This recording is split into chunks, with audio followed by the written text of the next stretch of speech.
Hey, this is a Patreon behind the scenes update on Night Shift Archive Episode 2. Still pretty early in production. There have been some pivots that I want to talk about and just talk through some of the lessons I've learned in pre-production so far.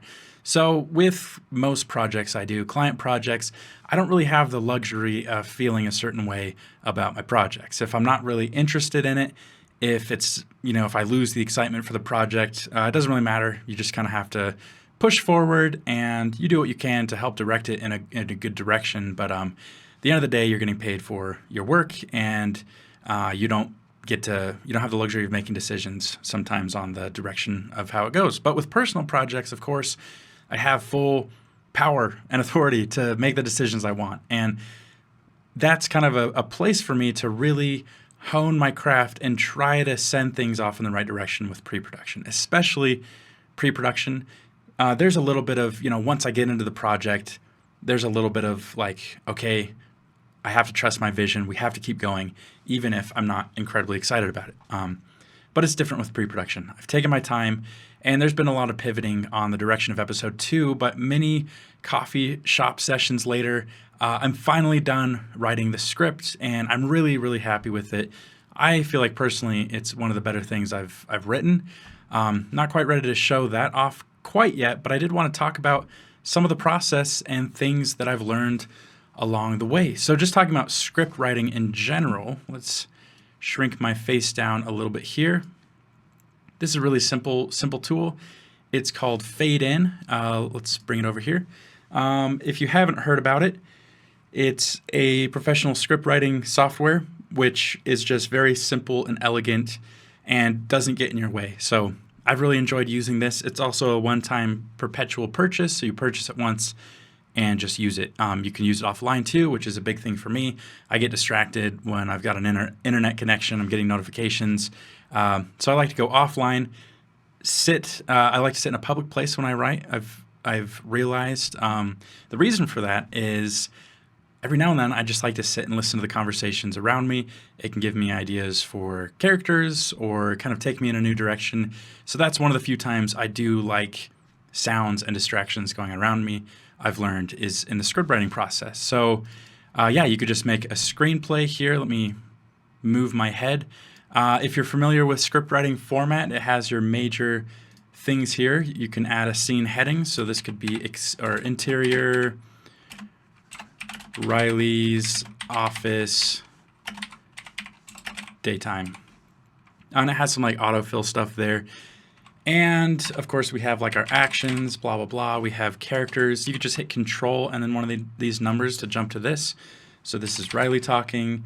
And it's nice when you hit enter, it just goes straight into the dialogue like a lot of script writing software, or you can hit tab and go to your parentheticals.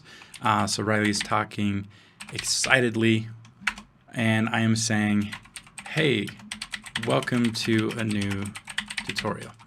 It's just nice. Like I said, it's pretty minimal. Like there's not a lot going on here. If you're like directing, writing more of like a director's script, you can do transitions and shots, and then it'll keep track of your characters. So because I added myself as a character, it builds out a list. It also builds out a list of your locations. It's just awesome. It's really convenient. Script writing software is not that complex. There's not a lot to it, but I thought I'd just share this is my decision when it comes to writing script, just because it's a one-time purchase, it can work offline, and it has tools that I consider to really help me along. So I spent a good long while writing this script. It's a 20-page script.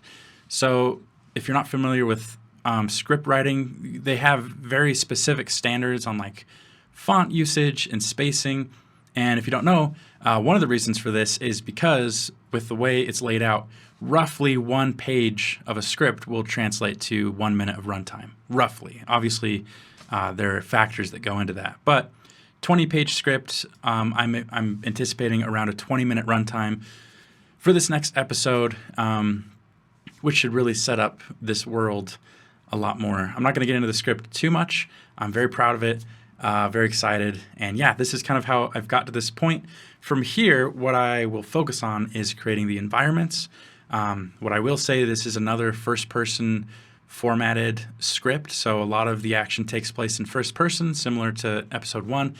However, this one I focus a lot more on story. There's a lot more dialogue. There's a lot more setup for what goes down in the story. So, yeah, just very excited. The reason I've chosen first person format is because I am not an animator and I'm trying to avoid some animation as much as I can. There's still some. There's always going to be some animation, of course. But the reason for the first person format is to try to put people into this environment, the environments that I have. I really have a focus on environment art, so I'm trying to, what's the word I'm looking for? Immerse them in the environment. So that's one of the reasons for the first person. But another reason is it just means less character animation for me. Although I couldn't totally get away without it, there's definitely still going to be some. But yeah, that's kind of where things are at. Just a little update for you. And I'm excited to share as I'm ready to put out some more ideas of what's happening and show you some of the process as I go. So anyway, that's it for this one. Thanks.